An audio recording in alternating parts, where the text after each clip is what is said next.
जीवन की परिस्थितियों में मनुष्य का धन बल, बाहुबल या अन्य उपलब्धियां केवल एक सीमा तक उसका साथ देती हैं।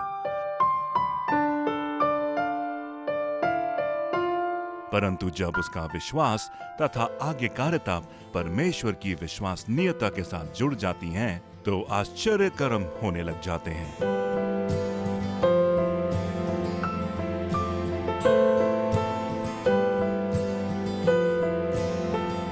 बाइबल एक ऐसी पुस्तक है जो जीवन की हर परिस्थिति में हमारा मार्गदर्शन करती है। बाइबल क्या कहती है?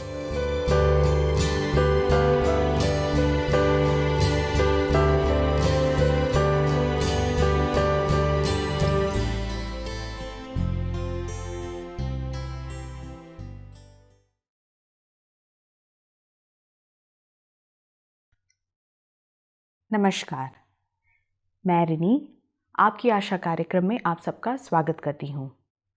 एक नायक किसे कहते हैं और उसका व्यक्तित्व कैसा हो?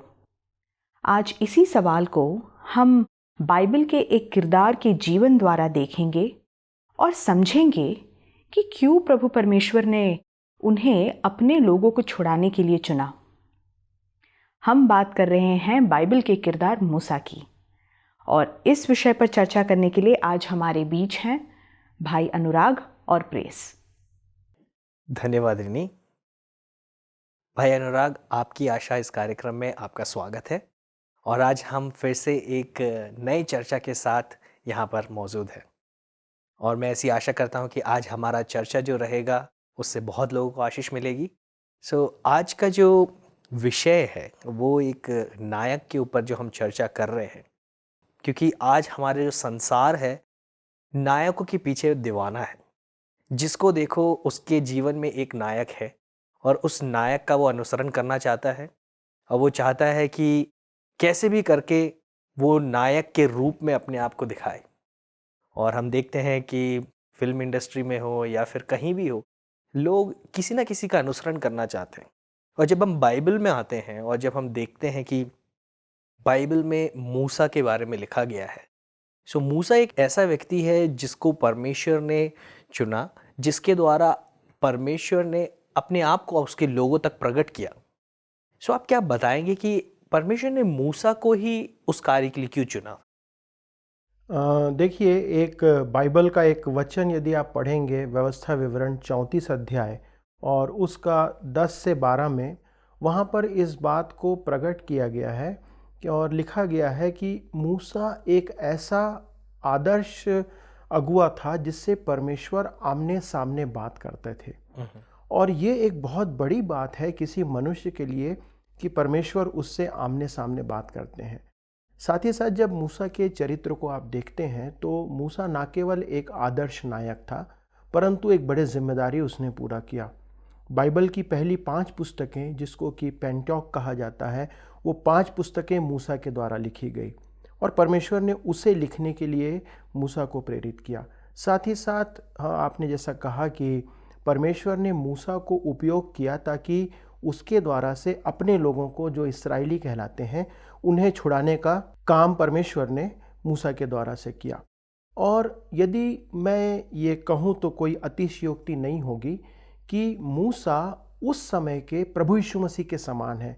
जिस प्रकार नए नियम में प्रभु यीशु मसीह अपने लोगों को, जो उस पर विश्वास करते हैं, उनको छुड़ाने के लिए अपने आप को देते हैं या काम करते हैं, उसी प्रकार से उस समय में परमेश्वर ने मूसा को उपयोग किया कि मूसा के द्वारा से इस्राएलियों को मिस्र की गुलामी से निकाल करके ले आए। और परमेश्वर ने एक बहुत ही मुश्किल काम या कठिन काम जो था वो मूसा के जीवन में दिया। और ये बात बहुत महत्वपूर्ण है समझने के लिए कि मूसा जो है वो बहुत साहसी मनुष्य था, लेकिन साहस का परिचय जो है वो आज संसार दूसरे रूप में देखता है। लड़ने या सामना करने के लिए, या आपके अंदर मसल पावर है, आपके पास शारीरिक सामर्थ्य है, बोलने की अच्छी ताकत है, तो आप बहुत साहसी कहलाते हैं। परंतु मूसा जो था, उस साहस के साथ उसके अंदर धैर्य था, उसके अंदर नम्रता थी, उसके अंदर कोमलता थी। और एक और अद्भुत बात थी कि वो मध्यस्थता करने वाला एक अगुआ था। तो ये सारी चीज़ें मिल करके मूसा को एक आदर्श अगुआ बनाती हैं। परंतु एक महत्वपूर्ण बात यहाँ पर हमको जानना आवश्यक है मूसा के जीवन से, जो इब्रानी 11 उसके 25 में लिखा है, और यदि आप इसे पढ़ेंगे तो हमारे लिए अच्छा होगा। इसीलिए कि उसे पाप में थोड़े दिन के सुख भोगने से परमेश्वर के लोगों के साथ दुख भोगना अधिक उत्तम लगा। उसने मसीह के कारण निंदित होने को मिस्र के भंडार से बड़ा धन समझा, क्योंकि उसकी आंखें फल पाने की ओर लगी थी। देखिए, ये एक बहुत ही अद्भुत बात है जो मूसा के जीवन से हम सीख सकते हैं। हम जानते हैं कि जो मूसा है उसका लालन पालन जो है वो मिस्र के राजमहल में हुई, फ़िरौन के घर में, जहाँ पर वो फ़िरौन की बेटी का पुत्र होने के रूप में पला बढ़ा। सारी शिक्षाएं जो उसको दी गई वो मिस्रियों की शिक्षा थी। ज्ञान था, लड़ने की ताकत, लड़ने की कला, युद्ध कौशल, ये सारी चीज़ें वहाँ पर उसको सिखाई गई। लेकिन वो ये जब जानता था कि वो एक इब्री मनुष्य है, तो उसका हृदय जो था वो इब्रियों के दुख, उनके क्लेश, उनकी तकलीफ़ की तरफ था। और इसलिए जब परमेश्वर ने उसे बुलाया तो उसने ये जैसा लिखा हुआ है, उसने उस आराम को, उस ऐश्वर्य को और उन सारे ऐशो आराम को उसने त्याग दिया, और परमेश्वर के बुलाने पर वो सब कुछ छोड़ करके जंगल में चला गया। तो ये एक अद्भुत कैरेक्टर है जो नायक के जीवन में है कि लोगों के लिए काम करने को हम अपने आराम को, अपने ऐश्वर्य को हम छोड़ने को तैयार हैं। यदि आप नए नियम में आते हैं तो पत्रियों के अंदर प्रभु यीशु मसीह के बारे में भी बाइबल यही बात करती कि प्रभु यीशु मसीह ने क्या किया कि अपने स्वर्ग के ऐश्वर्य को छोड़ दिया। किस लिए? मनुष्यों को अनंत जीवन देने के लिए। तो ये प्रभु यीशु मसीह का एक कैरेक्टर हम इधर देखते हैं, और यहाँ पर हम मूसा के अंदर भी वही क्वालिटी को कहीं ना कहीं देख रहे हैं। भाई अनुराग, हमारे सामने ये प्रश्न उठता है कि ये सब बहुत अच्छी बातें हैं, लेकिन मूसा को ये सब सीखने का अवसर कहाँ से मिला, या उसने ये सब कहाँ से सीखा? देखिए, मूसा का जैसे मैंने आपको बताया कि उसका लालन पालन तो राजमहल में हुआ, राजकीय शिक्षा उसने प्राप्त किया था, परंतु उसको पालती कौन थी? उसकी स्वयं की माता। रानी ने उसकी माता को इस बात की जिम्मेदारी दिया था कि वो उसकी लालन पोषण का काम करे। तो उसकी घर की जो शिक्षाएं थी, उसकी माता ने, उसके माता पिता के द्वारा से जो भी शिक्षाएं उसने प्राप्त किया था कि हम प्रभु के लोग हैं, प्रभु हमसे क्या चाहता है, तो ये सारी चीज़ें उसको उसके माता से सीखने को मिली। लेकिन उसके बावजूद जब वो 40 वर्ष तक जंगल में रहता है तो वहाँ पे परमेश्वर उस 40 साल में उसको सिखाने का काम करता है। यदि प्रेरितों के काम 7:22 को आप पढ़ेंगे तो वहाँ पर ये बात आपको देखने को मिलेगी कि परमेश्वर जो है उसको लेकर के आता है जंगल में और वहाँ पर उसको सिखाता है। एक और बात यहाँ पर बहुत महत्वपूर्ण है भाई प्रेज, कि जब वो राजमहल में था तो वो मिस्र में रहते हुए इस्राएलियों के दुख को नज़रअंदाज नहीं करता था। वो अपनी सीमा तक, जहाँ तक उसकी ताकत थी, जहाँ तक उसको अधिकार प्राप्त था, उस अधिकार तक वो रहते हुए इब्रियों का या इस्राएलियों का न्याय किया करता था। उनके लिए कोशिश करता था कि अच्छे से अच्छा माहौल दे सके उस राज्य में जहाँ पे वो गुलाम थे। तो उस गुलामी में भी वो प्रयास करता था कि अपने लोगों को किसी न किसी तरीके से आराम या कंफर्ट प्रदान कर सके। और ये सारी चीज़ें जो थीं वो कहीं ना कहीं उसके अंदर चल रही थी कि मैं अपने लोगों के लिए कुछ करूं। और परमेश्वर उसके इस विचार को या उसके अप्रोच को जो वो कर रहा था उसको देख रहा था। परंतु ये बात सामने आती है कि उसके सारे प्रयास असफल रहे। वो कोशिश कर रहा था इस्राएलियों के लिए कुछ काम करने का कि उनको आराम दे सके या उनको वहाँ से उन परिस्थितियों में जहाँ वो गुलामी में है उसमें वो उनको बेहतर कंडीशन दे सके, लेकिन उसके प्रयास असफल रहे। वो ऐसा कर नहीं पा रहा था। और ये एक महत्वपूर्ण फैक्टर है जो कि उसके जीवन में हम देखते हैं। ये सारी बातें जो मूसा के जीवन में हो रही थी, क्या ये जंगल में हो रही थी जब वो जंगल में था, या फिर राजमहल में था? तो ये सब उसके जीवन में कहाँ पर हो रही थी? देखिए, 40 वर्ष तो मूसा फ़िरौन के राजमहल में रहा, लेकिन जब वहाँ से वो भागता है या उसको परमेश्वर बुलाता है तो उसको बुला करके परमेश्वर उस जंगल में लेके जाता है जहाँ पर कि वो अपने ससुर यित्रो की भेड़ बकरियों को, गाय बैल को चराया करता था। तो वो उस जंगल में जहाँ पर वो गाय बकरियों को चराने के लिए जाता था, वहाँ पर परमेश्वर उसको शिक्षा देता है, वहाँ पर परमेश्वर उसको जलती हुई झाड़ी में दर्शन देता है और वहाँ पर उसको नई चीज़ें सिखाता है। यहाँ पर एक महत्वपूर्ण बात ये आती है कि मूसा ये समझ गया था कि जो उसकी पुरानी शिक्षा थी वो इसराइलियों की मदद करने के लिए काम नहीं आ रही है। तो यहाँ पर जो नई शिक्षा उसको परमेश्वर दे रहा था वो शिक्षा उसके लिए बहुत महत्वपूर्ण थी। परंतु यहाँ पर ये बहुत अच्छी बात है हमारे सीखने के लिए कि यदि एक ग्लास में पानी भरा हुआ है और उसमें यदि आप और कुछ शरबत डालना चाहें तो आप उसमें नहीं डाल सकते, आपको क्या करना पड़ेगा? खाली करना पड़ेगा। तो मूसा ने अपने आप को खाली किया। जो उसकी राजमहल की शिक्षाएं थी उसको उसने अपने जीवन से निकाला और नई बातें जो परमेश्वर उसको सिखा रहा था उसको उसने सीखा, अर्थात उसने अपने आप को शून्य बनाया, अपने आप को ज़ीरो किया। और तब 40 वर्ष से लेकर के अगले 40 वर्ष मतलब 80 वर्ष की उम्र आते आते मूसा को परमेश्वर ने उस जंगल में ट्रेंड किया।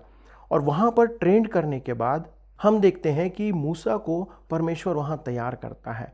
और अब जब 80 वर्ष की उम्र हो गई थी तो शायद मूसा सोच रहा होगा कि अब मैं 80 वर्ष का हो गया हूँ, अब मेरा समय आ गया है कि मैं जीवन से कूच कर जाऊँ, मेरा जीवन समाप्त हो जाए। तब परमेश्वर वहाँ पर उससे कहता है कि मैं तुझको वापस मिस्र में भेजूंगा, फिरौन के सामने, कि तू मेरे लोगों को उससे छुड़ा करके ले आए। और तब आप देखते हैं कि मूसा वहाँ पर घबराता है। मूसा जो है वो जाने से परमेश्वर को इनकार करता है। और निर्गमन 4:14 को आप पढ़ेंगे तो वहाँ पर लिखा है कि जब मूसा ने इनकार किया तो परमेश्वर का कोप जो है वो मूसा के ऊपर भड़का और उसके बाद परमेश्वर जो है उसको भेजता है और वो सहम जाता है और वहाँ से फिर परमेश्वर के सामने अपने आप को समर्पित करता है। और मूसा जो कहता है वो क्या कहता है कि मैं बोलने में भद्दा हूँ, मैं असमर्थ हूँ।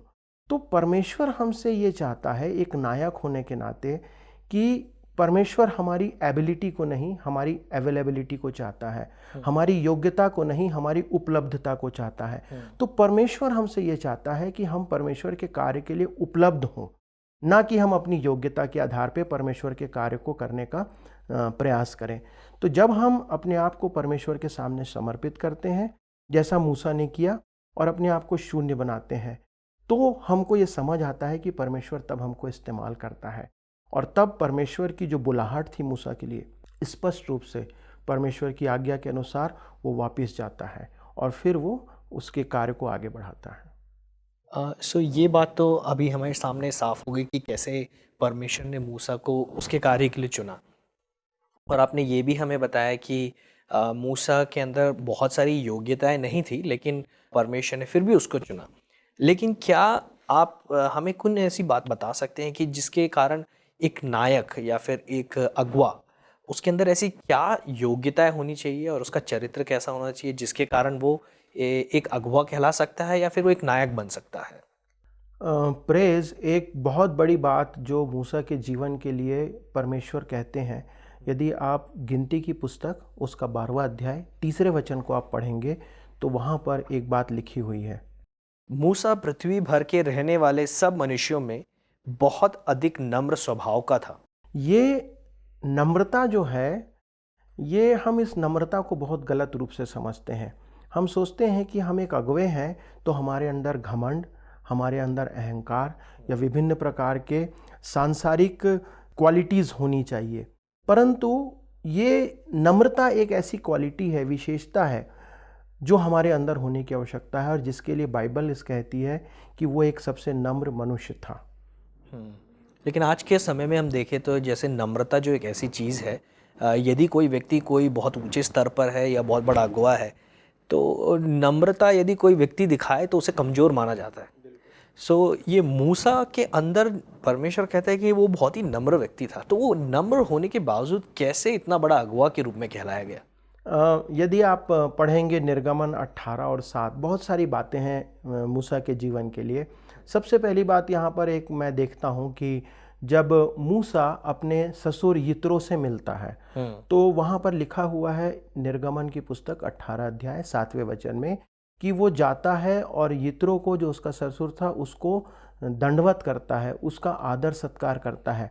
कई बार हम सांसारिक तौर पर देखेंगे तो ये बहुत असंभव दिखता है कि हमारे जो इन लॉज हैं, हमारे सास ससुर हैं, कितने ऐसे लोग हैं जो उनका आदर करते हैं, उनका मान सम्मान करते हैं। लेकिन यित्रो के अंदर वो नम्रता थी कि उनके प्रति भी वो बहुत आदर रखता था। दूसरी बात आप देखेंगे कि मूसा जो था वो एक सर्वेंट लीडर था, वो एक सेवक के रूप में अगुआ था, वो लोगों के लिए काम करने वाला था। उसने अपने आप को कहीं घमंड के रूप में या मैं बहुत बड़ा मनुष्य हूँ, परमेश्वर मुझसे बात करता है, उसको कभी उसने गर्व की बात नहीं बनाया। मेरे ख्याल से जो आपने ये वाली एक बात कही है, भी सर्वेंट लीडर, जो सेवक अगुआ, शायद आज के समय में वो बहुत ही कम देखने को मिलती है, क्योंकि लोग दूसरों की सेवा नहीं करना चाहते लेकिन अपनी सेवा करवाना चाहिए, क्योंकि वो अगुए हैं तो मेरी सेवा करना चाहिए। और यही कैरेक्टर यदि आप देखेंगे तो प्रभु यीशु मसीह में है कि प्रभु यीशु मसीह जो था, उसने अपना जब सर्वेंट लीडर के रूप में आप देखते हैं तो उसने क्या किया, अपने चेलों के खुद से पैर धोने का काम किया। तो ये एक सेवक का चरित्र है जो एक अगुवे के अंदर होना चाहिए। और आज हमको अपने समाज के अंदर किसी भी रूप में देखेंगे तो देखने को बहुत कम मिलता है। दूसरी बात जो है, वो बहुत धैर्यवान था, पेशेंस रखने वाला था। 40 साल तक जब वो इस्राएलियों की अगुवाई करता रहा, बाइबल में बार बार आप पढ़ेंगे ये इस्राएली बड़बड़ाने लगे, ये उसका विरोध करने लगे, वो बोलने लगे कि किसने तुझको हमारे ऊपर अगुवा ठहरा दिया। लेकिन वो धैर्यवान बना रहा, उसने किसी से विद्रोह नहीं किया। उसके अपने भाई बहन ने भी उसका विरोध किया लेकिन उनके खिलाफ भी वो कभी नहीं गया। तो बहुत धैर्यता के साथ वो काम करता रहा। चौथी बात मैं देखता हूँ कि वो बहुत साहसी था। देखिए, उस समय के जो शासन काल थे उसमें ये जो मिस्र का शासन था, मिस्र का शासन सबसे क्रूर और सबसे भयानक शासन हुआ करता था। और फिरौन उस समय विश्व के अंदर सबसे बड़ा राजा हुआ करता था। लेकिन ये मूसा, जिसके हाथ में कोई हथियार नहीं था, एक लाठी जो परमेश्वर ने उसके हाथ में दिया था, उस लाठी को लेकर के वो फिरौन की सेना के सामने या फिरौन के सामने खड़े होने को निकल पड़ा। तो वो एक बहुत साहसी मनुष्य था जो परमेश्वर पर भरोसा रखता था। और तब हम देखते हैं पहला शामुएल 2 अध्याय के 30 वचन को यदि आप पढ़ेंगे तो वहाँ पर लिखा हुआ है कि हम जो परमेश्वर का आदर करते हैं, परमेश्वर उनका आदर करता है। परमेश्वर ने मूसा का भी आदर किया। जब मूसा इस्राएल के तरफ से फिरौन के सामने खड़ा हुआ तो परमेश्वर ने बड़े बड़े चमत्कार मूसा के द्वारा से करके दिखाए। और ऐसे चमत्कार जो शायद पूरे विश्व के इतिहास में हमको देखने को नहीं मिलता है, चाहे उसमें लाल समुद्र का 2 भाग हो जाना है और विभिन्न प्रकार के मिस्र के अंदर जो प्रभु ने चमत्कार किए, वो सारा उसने परमेश्वर के अनुग्रह से और परमेश्वर की सामर्थ्य से मूसा के द्वारा किए गए। और एक कैरेक्टर मैं यहाँ पर देखता हूँ कि मूसा जो है वो मध्यस्थता करने वाला व्यक्ति था, वो मध्यस्थता करता था लोगों की तरफ से। तो ये एक बहुत बड़ा कैरेक्टर है एक नायक के अंदर जो होने की आवश्यकता है। ये योग्यता है जो आपने बताई, और उसमें मध्यस्थता भी आपने बताई कि वो मध्यस्थता करता है। ये बातों को हम कैसे जान सकते हैं? देखिए, जब आप बाइबल को जब पढ़ेंगे तो आप इस बात को जानेंगे कि एक समय था कि जब मूसा परमेश्वर की जो व्यवस्था है उसको 2 पटियाओं पर लेकर के उतर रहा था, और उसके बाद जब परमेश्वर ने देखा कि ये जो इस्राएली लोग हैं ये लोग मूर्ति पूजा कर रहे हैं, तो परमेश्वर का क्रोध भड़का।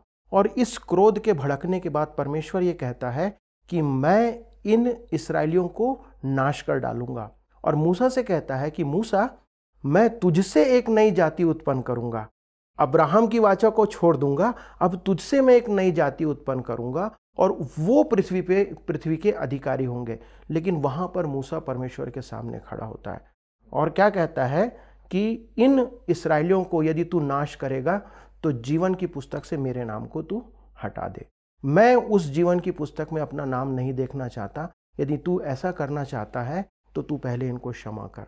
तो वहाँ पर वो मध्यस्थता करता है। ये एक बहुत बड़ा कैरेक्टर है जो मूसा के अंदर हम देखते हैं। और नए नियम में जब आते हैं तो आप देखते हैं कि प्रभु यीशु मसीह हमारा मध्यस्थ है, जो परमेश्वर के सामने हमारे लिए मध्यस्थता करता है। तो ये बात हमको समझना बहुत आवश्यक है कि यदि हम एक अगुए हैं या परमेश्वर के बुलाए हुए अगुए हैं, मसीही अगुए हैं, तो हमारी सेवकाई में मध्यस्थता का सर्वोच्च स्थान है कि हम परमेश्वर के सामने लोगों के लिए मध्यस्थता करते हैं, उनके लिए विनती करते हैं।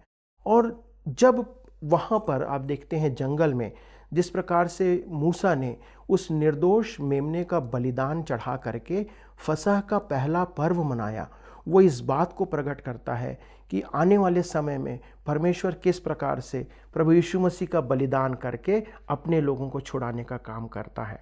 तो ये चीज़ें जो हैं वो प्रभु यीशु मसीह से रिलेट करती हैं। प्रभु यीशु मसीह के जो कैरेक्टर्स हैं, उसके प्रभु यीशु के चरित्र हैं, वो हम मूसा के अंदर यहाँ पर देखते हैं और इसलिए ये सारी चीज़ें उसके अंदर हमको देखने को मिलती।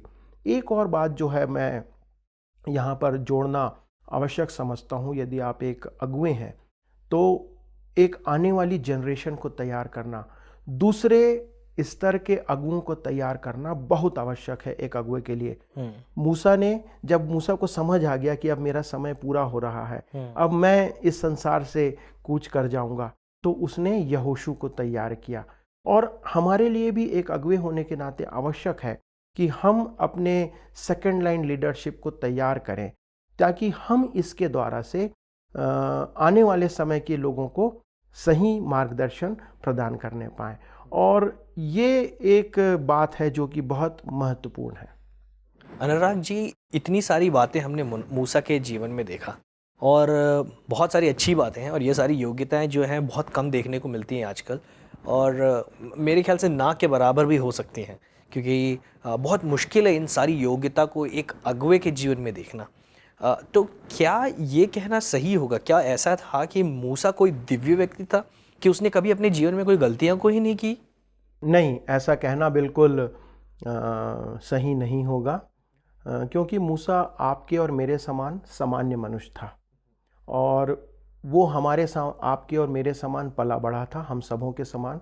उसको शिक्षा दी गई, उसको बहुत सारी अच्छी और बुरी चीज़ों को उसने अपने आसपास देखा, परंतु उसने सही और अच्छी चीज़ों को अपने जीवन में ग्रहण किया। ये एक विशेषता थी। हमारे सामने दोनों ऑप्शंस हैं, दोनों बातें उपलब्ध हैं, भलाई भी है, अच्छाई भी है। यह निर्णय हमारा होता है कि हम क्या करें।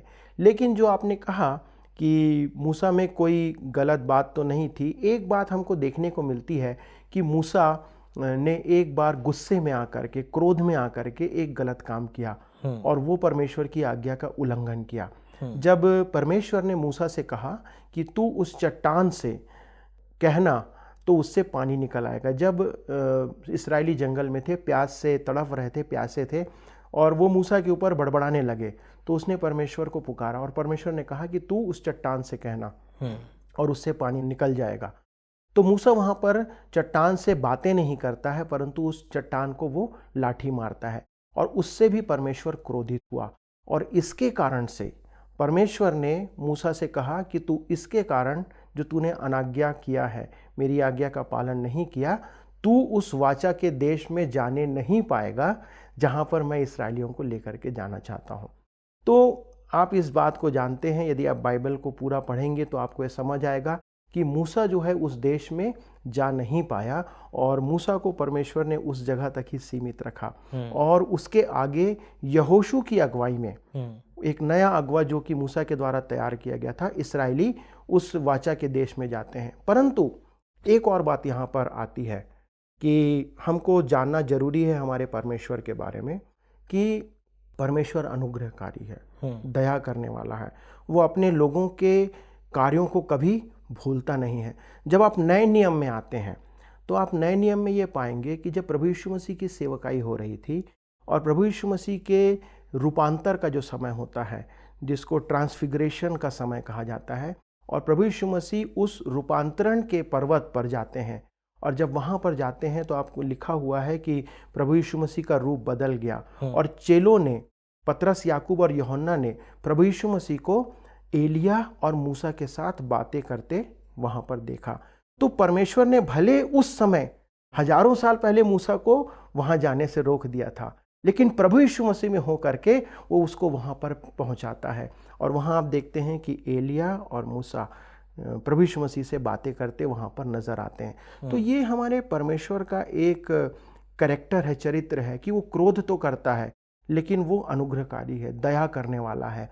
तो वो हम पर अनुग्रह करता है, और यदि हमारे से कोई गलतियाँ होती हैं तो उसको वो क्षमा करने के लिए सदा तत्पर और तैयार रहता है। तो ये था मूसा का जीवन, जहाँ पर हम देखते हैं कि वो एक नम्र मनुष्य था, वो साहसी मनुष्य था, उसमें धैर्य था, वो एक सेवक के समान था।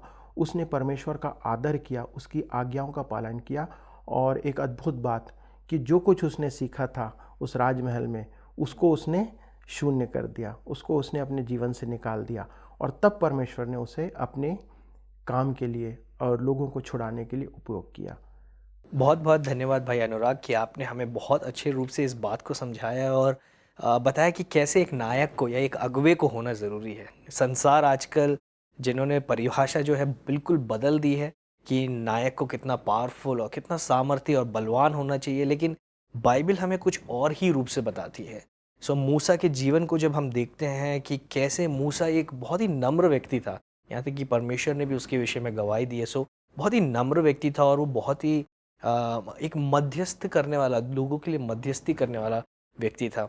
और शायद हम मसीहों को इस बात को सीखने की बहुत ज़रूरी है कि आज मसीह लोग संसार के लिए या दूसरे लोगों के लिए मध्यस्थता करना बहुत ज़रूरी है।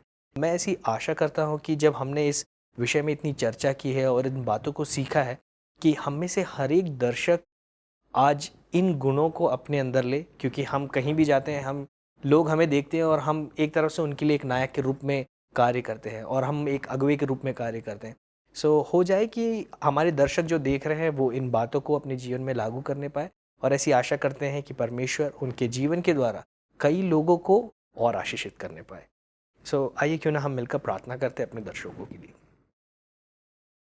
स्वर्गीय पिता, हम आपको धन्यवाद देना चाहते हैं और ये सुंदर से चर्चा के लिए जो आपने हमारे बीच में हमें ऐसा अवसर प्रदान किया, और विशेष करके हम अपने दर्शकों के लिए प्रार्थना करना चाहते हैं, और जितने दर्शक इस कार्यक्रम को देखते या सुनते हैं उनको इस कार्यक्रम के द्वारा प्रभु आप आशीषित कीजिए और होने दीजिए कि आज का जो विषय हमने चर्चा किया है और इन गुणों को जो अपने जीवन में वो लाना चाहते हैं, उन्हें ऐसा अनुग्रह दीजिए कि वो इन सारे गुणों को अपने जीवन में ला सके।